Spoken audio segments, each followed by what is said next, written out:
cercano a la pulpa, el diámetro del túbulo es más grande. Y tengo que dibujarle dentina peritubular, dentina peritubular, dentina peritubular. ¿Cuánto espacio me queda para la dentina intertubular? Muy poco. Me queda menos. Por lo tanto, cercano a la pulpa, la proporción de dentina intertubular es menor. ¿Ya? Y eso tiene que ver con el hecho de que hay más espacio abierto, más espacio perdido, por decirlo así, en el diámetro de los tubos. ¿Ya? Esto es una observación histológica pura, neta. ¿Ya? Se corta a este nivel, se observa esto. Se corta a este nivel, se observa esto. Pero eso tiene repercusiones. Porque, como ya les mencioné, la presencia de los túbulos significa permeabilidad. Entonces, ¿dónde hay más permeabilidad? ¿Dónde los túbulos son más chicos o donde los túbulos son más grandes? Donde son más grandes. Por lo tanto, si yo tengo una lesión que está afectando esta zona, voy a tener una permeabilidad X. Si yo tengo una lesión que está afectando esta zona de acá, voy a tener una permeabilidad que no va a ser 2X, va a ser 8X. ¿Ya? No va a aumentar aritméticamente, va a aumentar exponencialmente.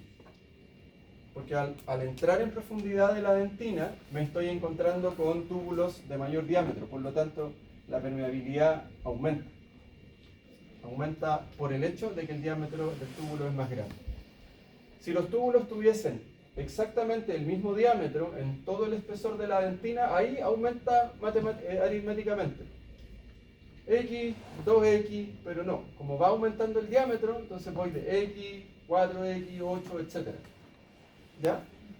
Entonces es súper relevante desde el punto de vista de la clínica, cuando uno ve una lesión que está comprometiendo la dentina, actuar de la manera más anticipada posible para evitar que esto llegue más profundo en la dentina. Mientras más avanza en la dentina, aumentan las posibilidades de que esto se transforme en una lesión no recuperable de la pulpa. ¿Ya? Eso es lo primero. Entonces, mientras más alejado de la pulpa estamos, hay menos permeabilidad porque el diámetro de los túbulos es más pequeño. Ese es el primer elemento.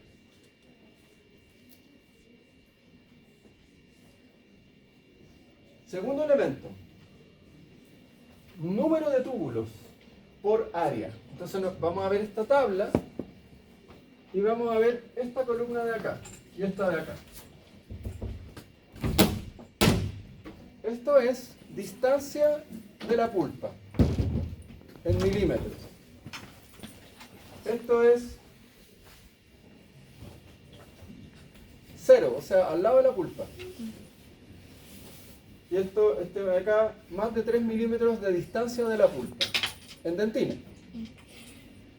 Y lo que me está mostrando acá es el número de túbulos multiplicado por 10 elevado a 6, o sea, en millones. Número de túbulos, no me dice diámetro de túbulos, me dice número.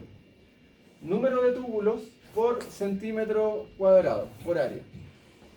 Entonces lo que está diciendo esta tabla es que cuando estamos al lado de la pulpa tenemos 45 millones de túbulos por centímetro cuadrado. Y cuando estamos a 3 milímetros de la pulpa, tenemos como 20 millones.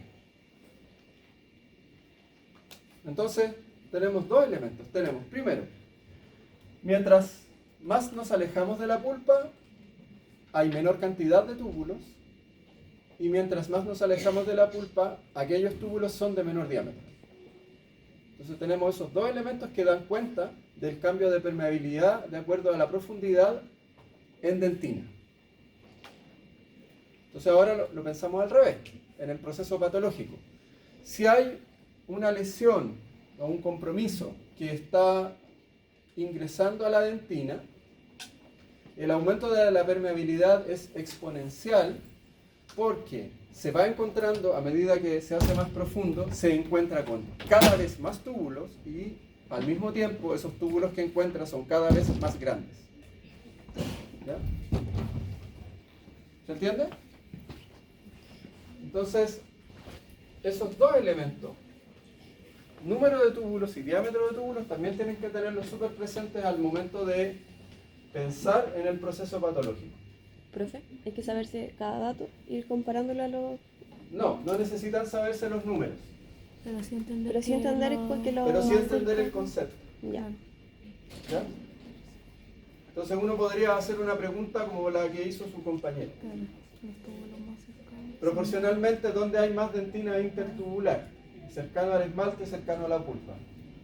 Esa información no se las di literalmente, pero, o sea, bueno, se las di porque lo preguntaron, pero ustedes dicen, bueno, si el diámetro de los túbulos es más grande cerca de la pulpa, entonces voy a tener menos espacio para dentina intertubular, por ejemplo. ¿Ya? O una pregunta más simple y directa. Tengo 3 áreas en profundidad de la pulpa, ¿en cuál de aquellas áreas tengo mayor permeabilidad? Entonces les pongo una cerca del esmalte, una cerca de la pulpa y una al medio.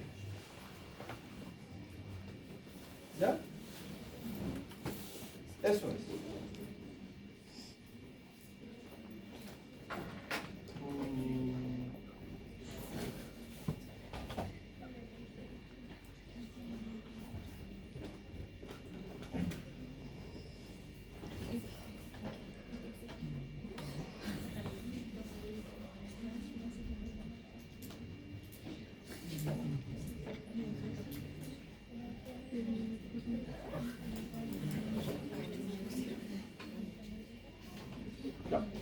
¿Está claro? Entonces, a medida que avanzamos en profundidad, los túbulos se hacen más numerosos y de mayor diámetro. Entonces, esas dos cosas nos permiten entender por qué la permeabilidad aumenta exponencialmente a medida que vamos avanzando en profundidad en la dentina.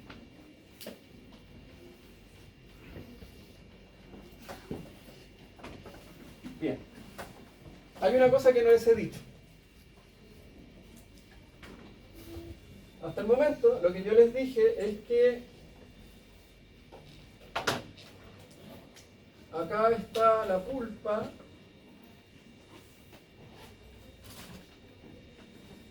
acá está la predentina, acá está la dentina, acá hay una capa de células que se llaman los odontoblastos. También les mencioné que acá hay túbulos.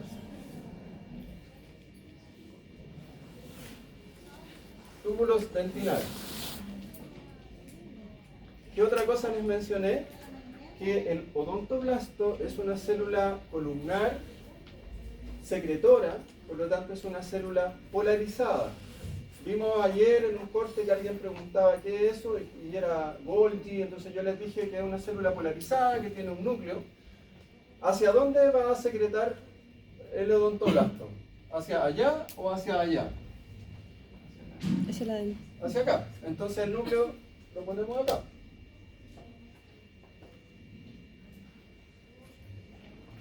¿Ya? Y el extremo secretor va a estar hacia este lado. Ya. ¿Ustedes no han visto odontoblasto o sí? Ya.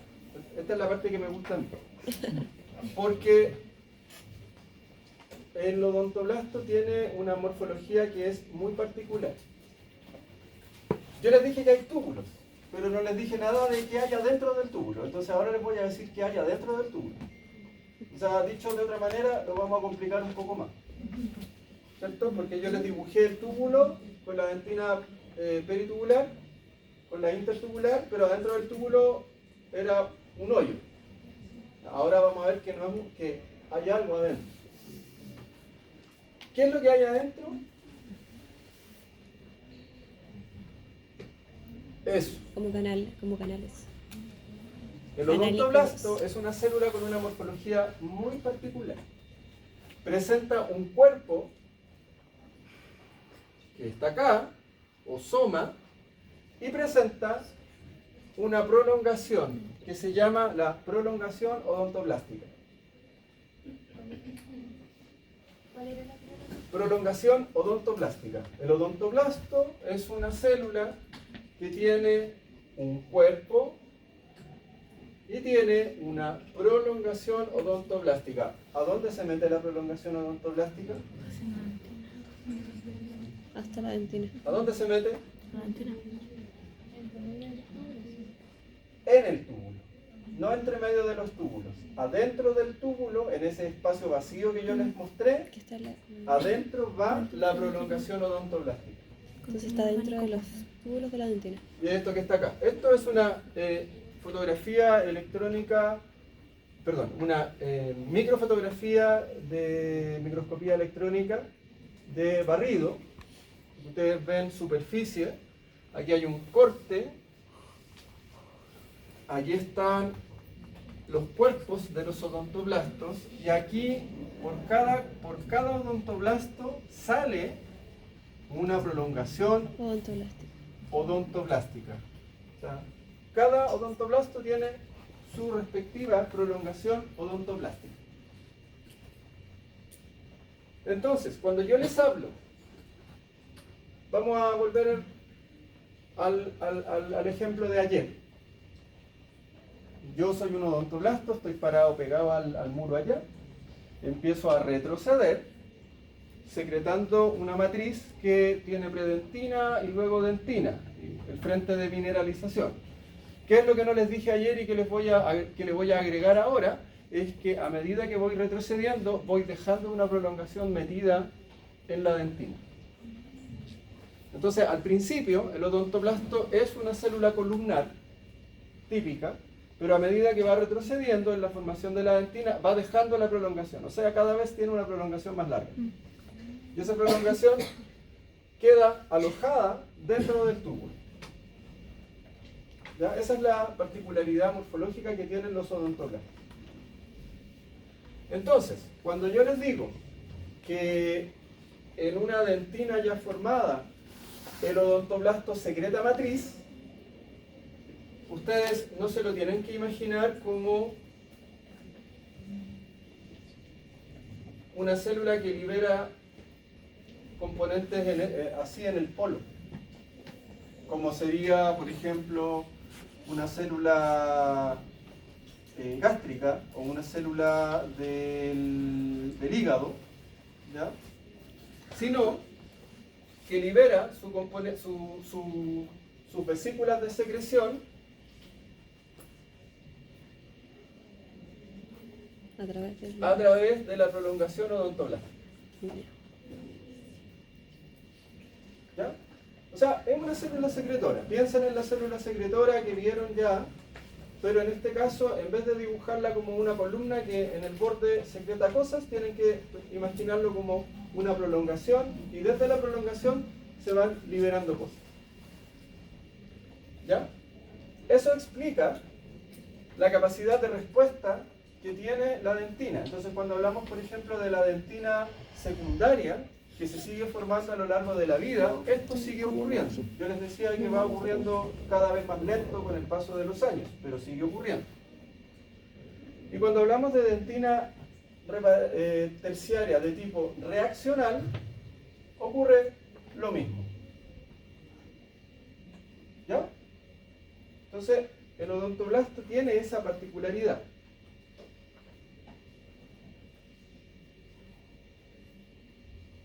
Ahí tenemos otro corte histológico, en este caso acá está predentina, acá están los odontoblastos y ustedes observan en un color más oscuro las prolongaciones odontoblásticas que están ingresando en los túbulos.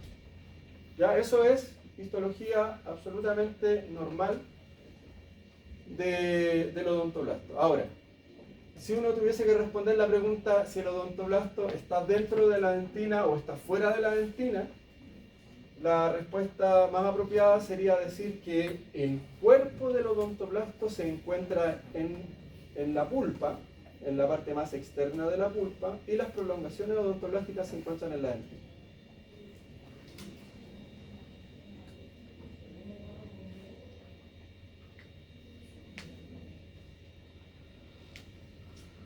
¿Ya? Entonces, acá hay una microscopía electrónica de barrido con túbulos cortados transversalmente, y ahora le vamos a agregar a esos dibujos a esas fotos que habíamos visto antes, donde el túbulo se veía como un espacio negro.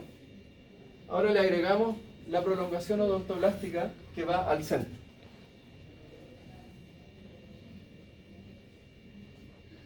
¿Se entiende? En la parte blanca igual son lo mismo. ¿Perdón? En la parte que son como puntitos blancos, igual son las ¿Acá? prolongaciones, sí. Sí, es lo mismo con menos aumento. ¿Ya? ¿Se entendió esto de acá? Sí, pues. Ya. Voy a tener que borrar para poder explicar Que lo está más siguiente. parejo, pues. Quizá cuando se acercan se ven más.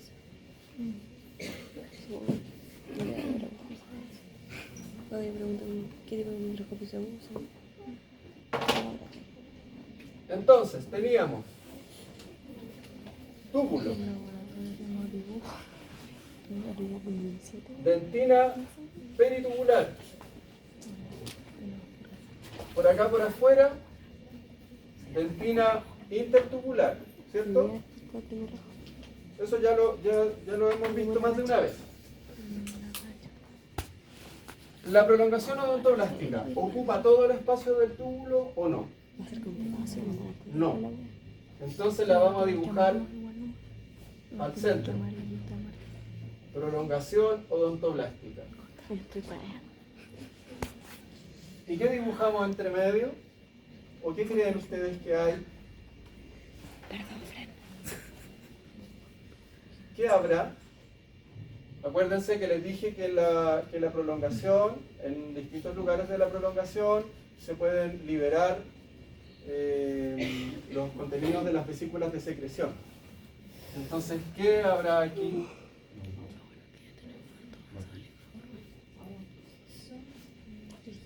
Líquido. Está casi listo.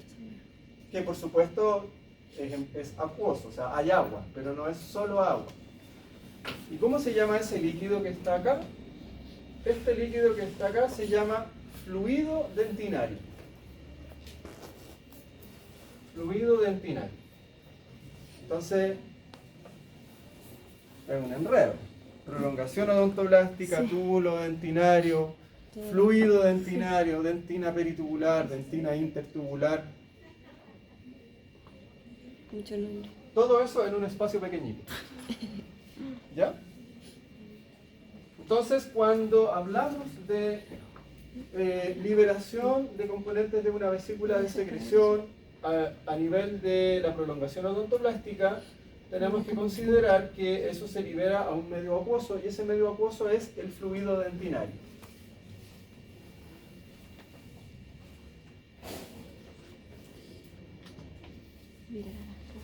Entonces, o sea, no es un artefacto el hecho de que ustedes vean el espacio del túbulo y vean que la prolongación tiene un diámetro menor. Eso es así. Para que pueda entrar. Y desde el túbulo, donde está el fluido dentinario, existe intercambio en ambas direcciones de componentes que van desde el fluido dentinario hacia la dentina, hacia el tejido mineralizado, y viceversa. Entonces le agregamos otra función al odontoblasto. El odontoblasto también puede incorporar elementos del fluido dentinario y traerlos de vuelta al cuerpo del odontoblasto. ¿Ya? ¿Cómo puede uno obtener pruebas de aquello? En la dentina, ustedes pueden tomar un corte de dentina, pueden desmineralizarlo y analizar qué cosas uno encuentra en la dentina. Y en la dentina aparece, por ejemplo, una proteína que se llama albúmina. La albúmina está presente en la sangre. Y en todo lo que hemos visto, dentina no tiene vasos sanguíneos. Entonces, de alguna manera tiene que llegar ahí. ¿Cómo llega? Sale de los vasos sanguíneos que están en la pulpa, llega al odontoblasto, viaja por las vesículas del odontoblasto y es liberado a la dentina. De la misma manera, ustedes podrían determinar un envenenamiento, por ejemplo, en dentina. ¿Ya? Porque se asume que hay componentes de la sangre que pueden llegar hacia la matriz de la dentina. Y también pueden existir procesos de remodelación de la dentina, degradando ciertas zonas de dentina y reciclando esos componentes que se van a la prolongación odontoblástica y viajan de manera inversa. Entonces, con esto también yo les quiero transmitir el hecho de que la dentina, a pesar de ser un tejido mineralizado, es un tejido extremadamente dinámico. ¿Ya? Y ese dinamismo tiene que ver con la fisiología del odontoblasto.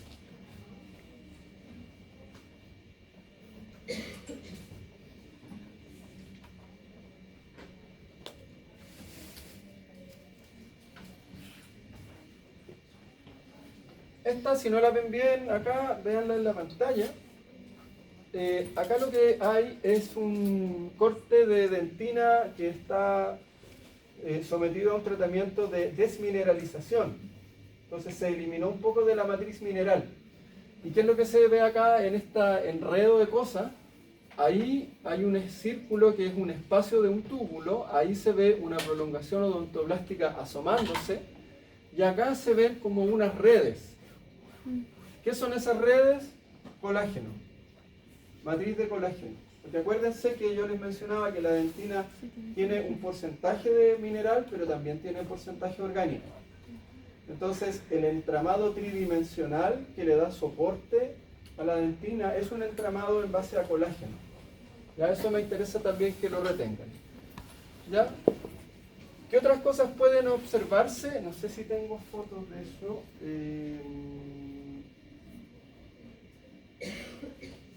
Acá. Los túbulos dentinarios también pueden presentar ramificaciones.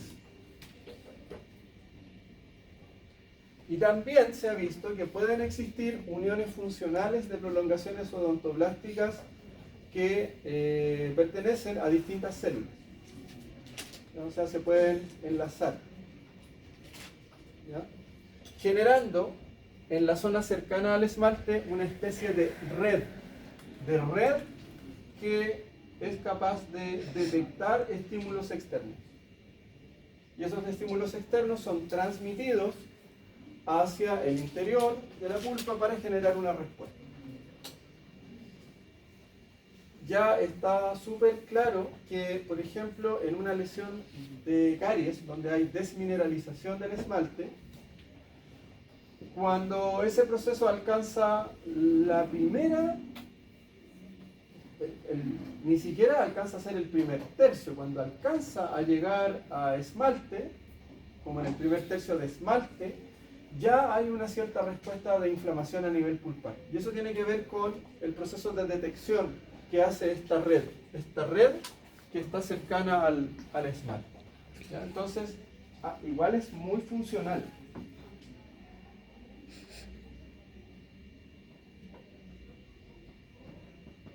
Ya. Y esta imagen me gusta. ¿Por qué? Esto es un corte histológico muy antiguo de la dentina.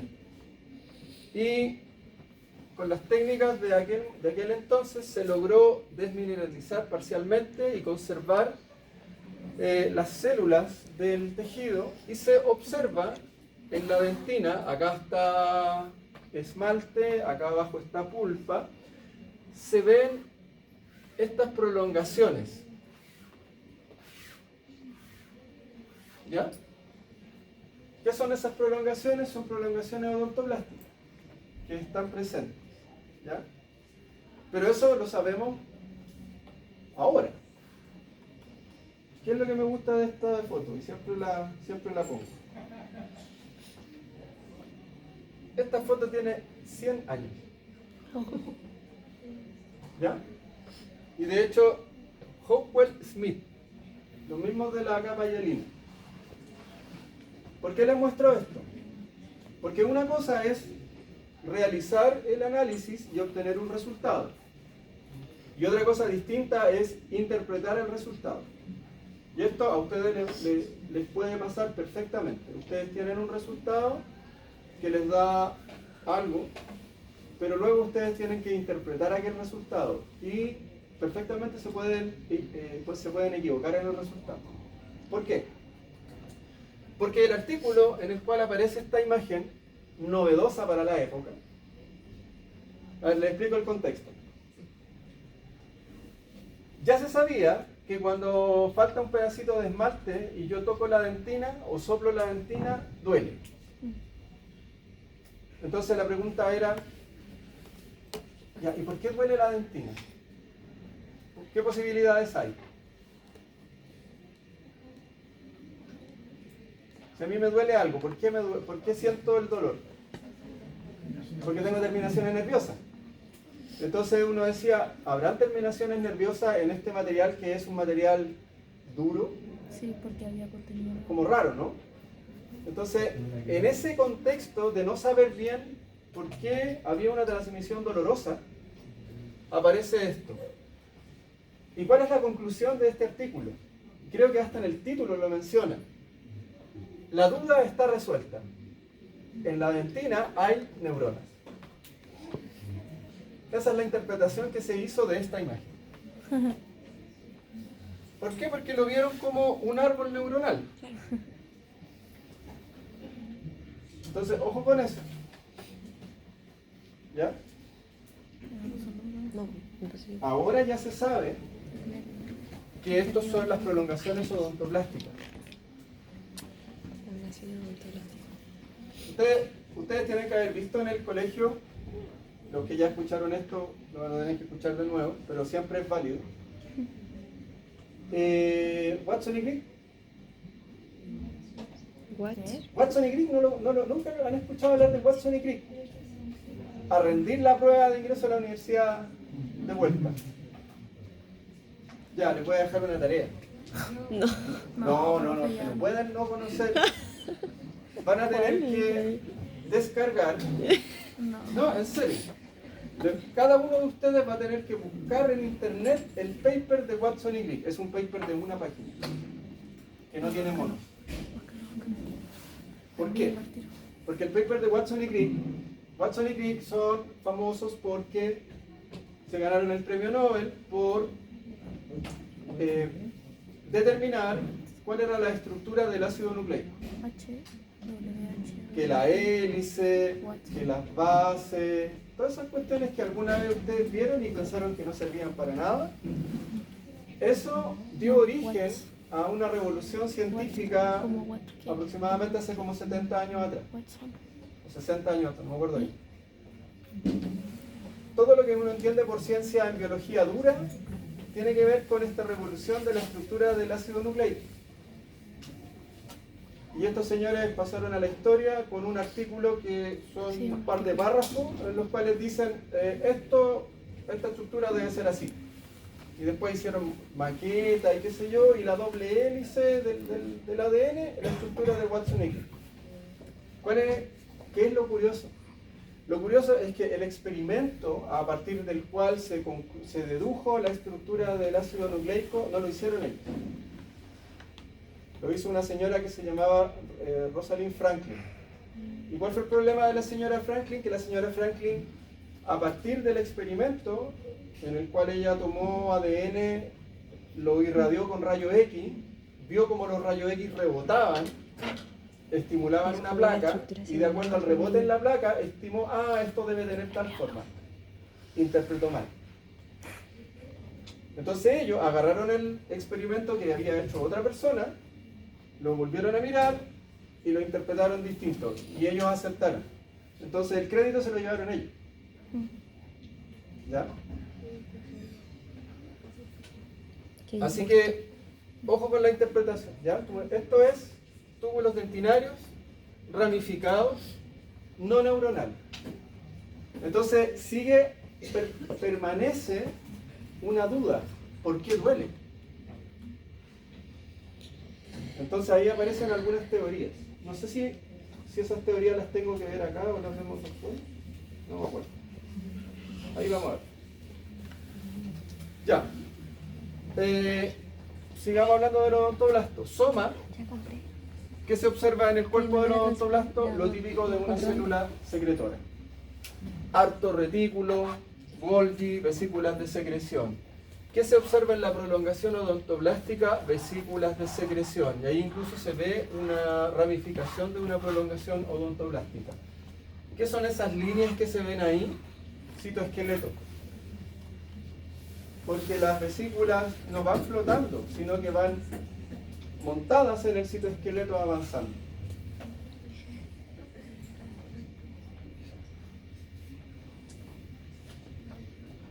Ahí una imagen de cuerpo odontoblástico. Acá abajo está el núcleo, acá está el retículo, acá está el Golgi y las vesículas.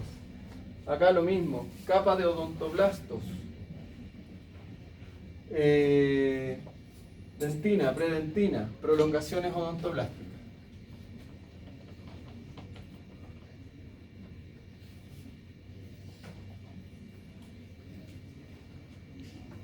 ¿Qué observamos acá? Acá observamos una mezcla de técnicas. Microscopía electrónica junto con una detección con anticuerpos. ¿Qué es lo que se busca acá? Se busca una enzima que se llama la fosfatasa alcalina. La fosfatasa alcalina es una enzima que está involucrada en los procesos de mineralización.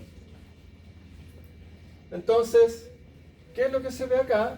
Que a nivel del odontoblasto hay presencia de fosfatasa alcalina. Y esta fosfatasa alcalina es empaquetada en las vesículas de secreción, viaja a través del túbulo dentinario y es liberada en la zona de la dentina para favorecer los procesos de mineralización. La fosfatasa alcalina también está presente en las vesículas de la matriz, que lo vimos en su momento, ¿ya?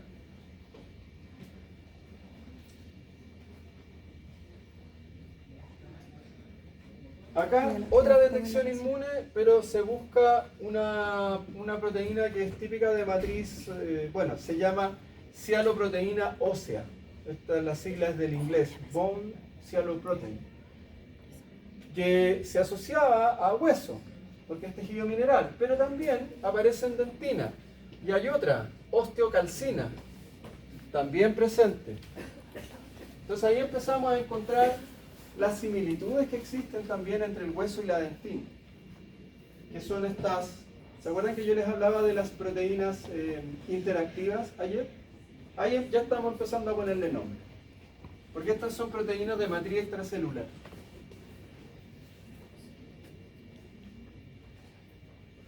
Otra proteína interactiva, esos puntitos que están ahí en la zona de dentina intertubular. Acuérdense, dentina peritubular, dentina intertubular, y esos puntitos es la identificación de una proteína interactiva que se llama la cialoproteína dentinaria, dentin cialoprotein.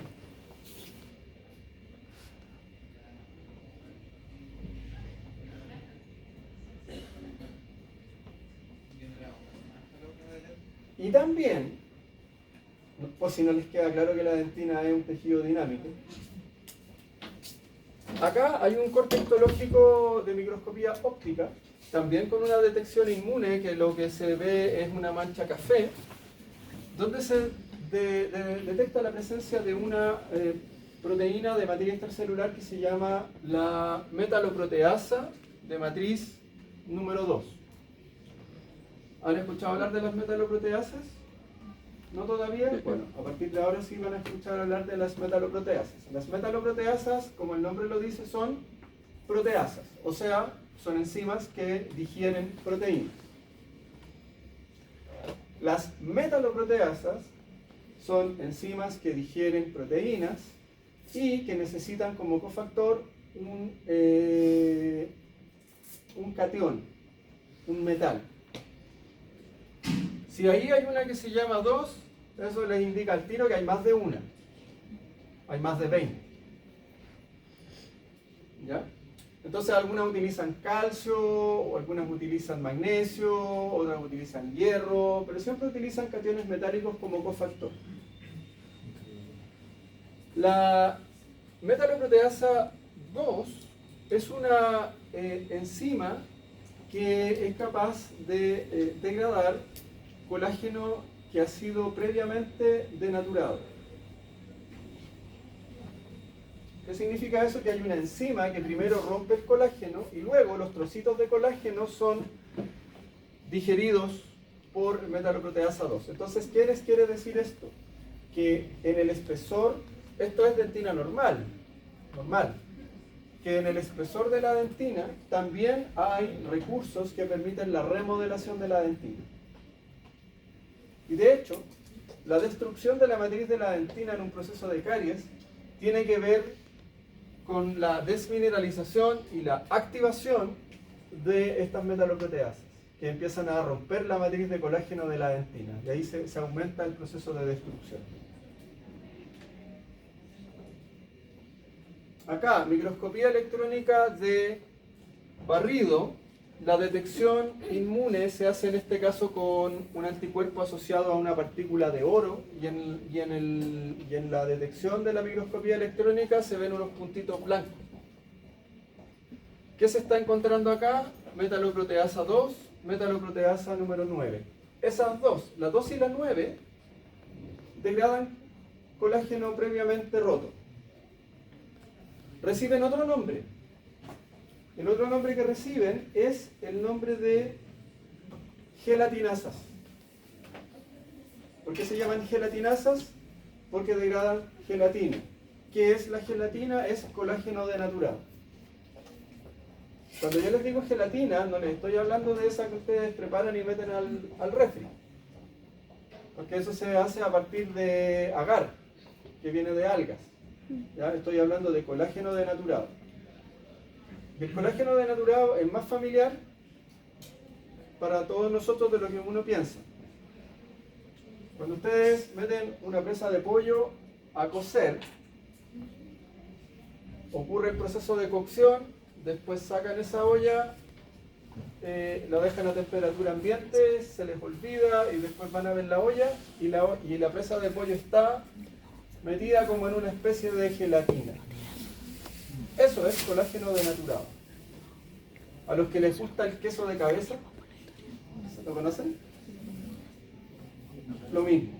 Eso es gelatina, eso es colágeno denaturado. ¿Ya? Entonces, en el espesor de la dentina hay potencial. Hay potencial de degradar la dentina y también están las proteínas interactivas que pueden estimular o pueden inhibir procesos de mineralización. Y más encima está la posibilidad de la comunicación en ambas direcciones a través de la prolongación odontolar.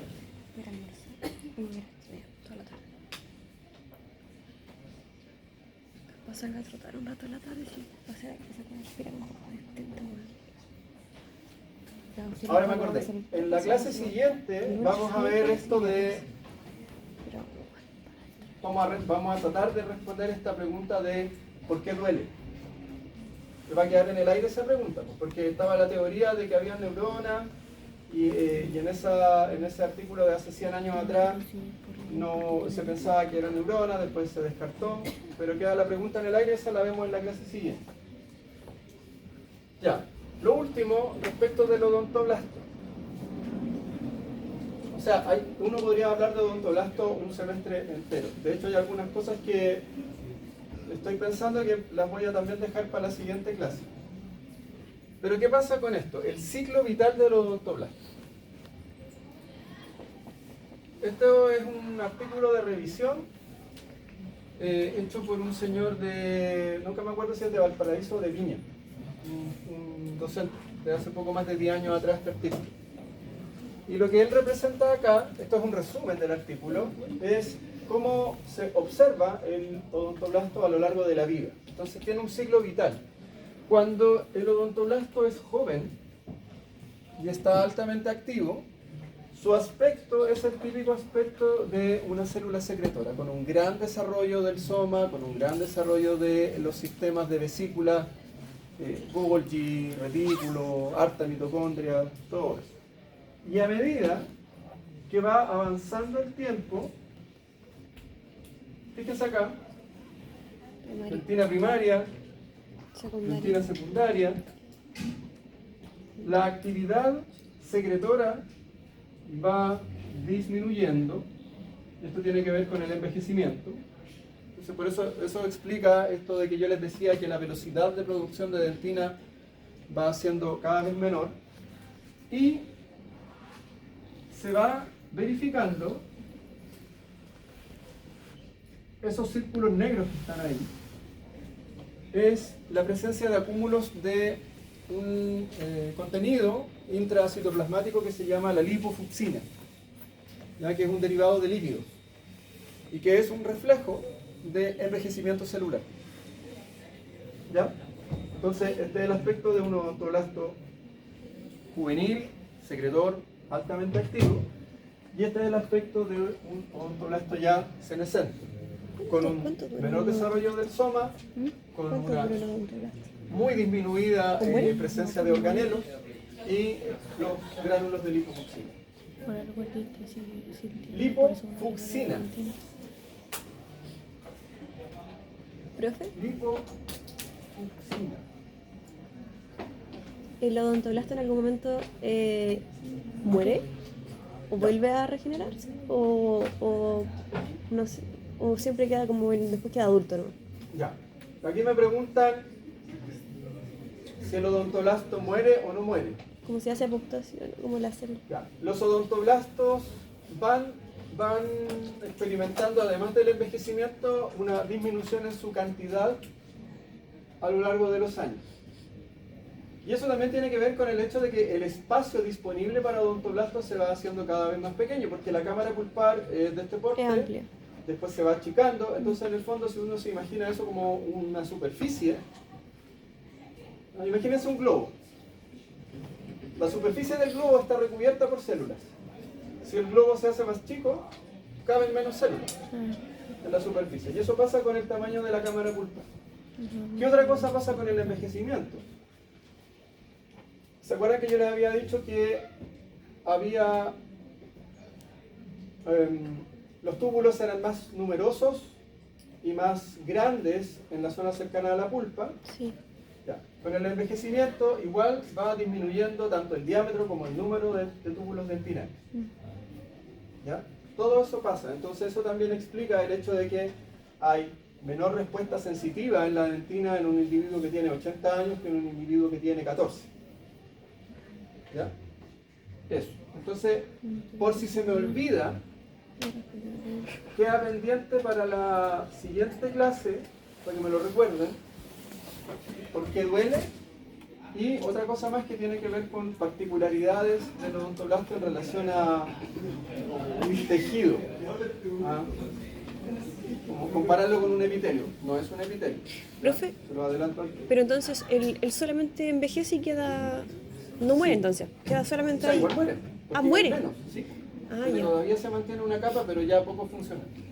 Poca funcional. Y lo otro, por ejemplo, las prolo... No, escúchalo. ¿Cómo? Sí, en el cuerpo. La lipofucsina se acumula en el cuerpo de los odontólogos. Profe, ¿cómo reacciona el odontoblasto cuando hay una lesión de caries y forma la dentina terciaria?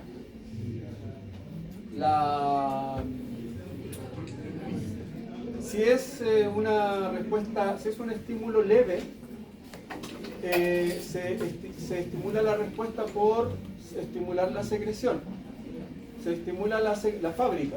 ¿No? Esta fábrica de transcribir genes, sintetizar proteínas y secretarlas hacia la matriz dentinaria, ese proceso se ve estimulado y por lo tanto se aumenta la tasa de síntesis de matriz dentinaria y la mineralización de esa matriz dentinaria. Eso es cuando es leve y eso es dentina reaccional. Cuando es un estímulo muy intenso, el estrés que se le genera a la célula hace que la célula entre en apoptosis y queda el espacio vacío, pero se genera una respuesta inflamatoria y esa respuesta inflamatoria estimula la diferenciación de células precursoras que están en un espacio un poquito más profundo de la pulpa. ¿Ya? Ese espacio más profundo de la pulpa lo vamos a ver en la siguiente clase, que es la clase sobre pulpa. ¿Ya? Y ahí esas toman la posición y secretan esta matriz de tipo reparativo. ¿Ya? Eso. ¿Alguna otra duda? acaba de decir medio atrás. ¿No? Ya, entonces, última cosa. No digas cosas feas. Vamos a hacer el martes de la próxima semana, como siempre, control acá. Sí. Vamos a hacer control sobre la clase de ayer. Ayer. Sí, lo que vimos ayer. Ya. Con eso tengo suficiente para Sí. preguntar. ¿Ya? Y lo otro. Ustedes vieron que ya les publiqué lo de la fecha de la solemne. Sí, Que es el día 8. 8 de... Faltan como 2 semanas para eso, ¿no? Sí, aprox. Ya.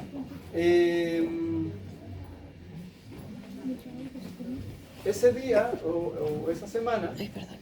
vamos a tener solemne el día martes, vamos a tener clase el día miércoles, pero no vamos a tener lab. Ay, ¿Ya? Es una tradición que yo impuse y que respeto. gracias, La profe. semana en que hay solemne no hay lab. ¿Ya? Bueno, profe. Gracias. De casualidad no se puede solicitar otra sala para la solemne. Eso era de la sala. Sí, Porque esta sala profe. es muy incómoda para tener. Sí, es buena idea. Voy a escribir para ver si podemos conseguir aquello. Ahora, ojo, ¿ustedes tienen alguna otra solemne en esa semana? Sí, ¿Qué día? creo que... O sea, tienen el mismo día 8, tienen 2.